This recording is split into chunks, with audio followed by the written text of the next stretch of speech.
Pirms 2 nedēļām Izrēlā 16 no 25 strīnīšus iemet Izrēlā. Ko tas bija izskaidrojums? Vienkārši viņiem nenormāli krita vai jums aizsardzībā bija milzīgas problēmas? Es uzskatu, ka tas ir abi divi. Viņiem ļoti labi krita trīnīši, kas nekrita, teiksim, pret Somiem, bet pret mums arī viņiem bija salīdzinoši daudz brīvu metienu. Un to ir izskanējis 16 no 25 un arī viņu dienu viņu mājās. Un viņiem nenormāli krīt savās mājās. Spēlē pie saviem skatītājiem. Tā ir tas. Teica, ka bija daudz brīvu metienu, kāpēc tie brīvie metieni bija daudz bija pusātrajos kaut kādos, vai tur viņi samet pārs? Aizsardzībā mēs varbūt nepareizi rotējām un ka daudz palīdzējām šeit tad. Viņi vienkārši izmētāja mums, un kad sāk izmētāt, viņi vienkārši iegūst savu konfidenci un grūti atpēt. Kādi tagad būs pretargumenti rītdien Rīgā? Mēs šodien visu uzsvaru likām uz aizsardzību, visi kombinācijas izskatījām, izvērtījām. Un tad mēģināsim ne tik daudz palīdzēt un mēģināt nosakt to 3 punktu līniju. Ko vairāk zonu vai cilvēku? Vairāk es esmu, ka mēs vairāk cilvēku seksim. Jo zonā tur ir, man liekas, vieglāk izmētāt brīvu metienu. Viņi izskatās, ka viņi diezgan labi, visi labi 3 punktu metienu, labāk cilvēks. Jūs esat 2. vietā pēc piespēlēm rezultatīvajām kā komanda. Jā? Tas kaut kā raksturo vispār Latvijas izlases uzbrukumu, ka daudz piespēles un tieši līdz brīviem metieniem. Jā, mēs mēģinām spēlēt ilgi un mēģināt pēc iespējas vairāk piespēles atdot un saspēlēties vairāk un padarīt viens otru labāk ar piespēlēm. Varbūt šeit mēs par daudz to darām, bet ir uzsvars uz piespēlu došanu un ar piespēlēm apspēlēt otru pretinieku aizsardzību. Vēl viens rādītājs, kur ir jums 2. vieta, tas ir piezīmes. Šoreiz jau varbūt sliktā nozīmē.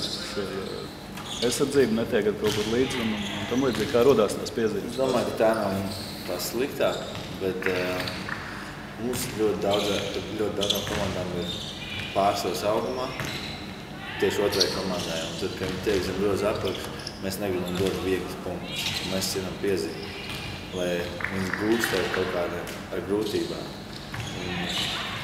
Varbūt tiesneši mums netik daudz respektē un mēs nevaram mobiliķēt tīri. Mums ir respekts jānopelna savā stilā un jāmēģina rupjāk spēlēt joprojām. Vienalga, ka mums tā 2. vieta pēc piezīmēm. Vai arēnā Rīga atbalsta pieteikums? Es gribētu ļoti daudz vairāk cilvēku, lai nāktu, bet mums ir jāpierāda savu komandu. Mums jāsaka vairāk spēles, kā mēs to teikt izdarījuši. Bet salīdzinoši es uzskatu, ka pēc citām komandām, teiksim, Izraēla, Itālija, tur ir daudz tā tradīcija varbūt lielāk. Vairāk skatītāji, tāpēc viņi nāk, pēc tradīcijām. Teiksim, ja tagad atceries sākumu pašam kvalifikācijas ciklam pirms pirmās spēles, reāli, droši vien tika kaut kādu uzdevumu izvirzīt, par cik, teiksim, procentiem tie uzdevumi ir izpildīti. Nerunāsim varbūt par uzvarām, vai cik tur uzvaru skaits, bet ir komandas snieguma ziņā. Vai ir tas progress? Es uzskatu, ka ir neliels progress ir bijis, jo pirmo spēli mēs vienkārši par 30 zaudējām, tad otro spēli uzvarējām, tad pēdējām uz Izraēlu, un vispārējās spēles bija diezgan līdzīgas, kad vai tur 20 punktu starpība, viņas bija līdzīgas. Tad vienam momentam, kad mēs nedaudz salūzām, mēģinām atspēlēties un atkal salūstam, atspēlēties. Ja mēs noturētu to nepalaist vairāk kā pa 10 punktiem, es uzskatu, ka mums ir daudz komandas arī. Mums nebūtu tad rekords 4-2-4, bet kāds savādāks. Bet, par mērķiem es nezinu, mums nebija īpaši mērķi izvarēt, galvenais izvarēt un tikt tajā kvalifikācijā. Tā ir kā jāmēģina izvarēt visu pēdējās spēles un redzēs, kā būs. Vai tas, kad jums biežāk izdodas pievilkt, var tikt klāt līdz tādiem vienu metienu attālumā un tad atkal aiziet atpakaļ visi tie punkti, tas ir ar ko tas izskaidrojums, pieredzes trūkums vai kas? Es uzskatu, tas ir pieredzes trūkums un vairāk no mūsu komandas nespēlēt tajās augstākajās līgās.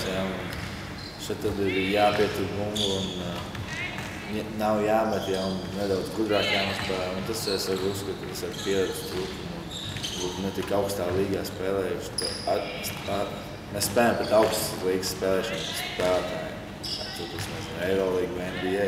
Un viņi zina, kā to visu izdarīt. Viņi zina visu to basketbola sistēmu, kā kurš sēdz un izpēta katru spēlētāju.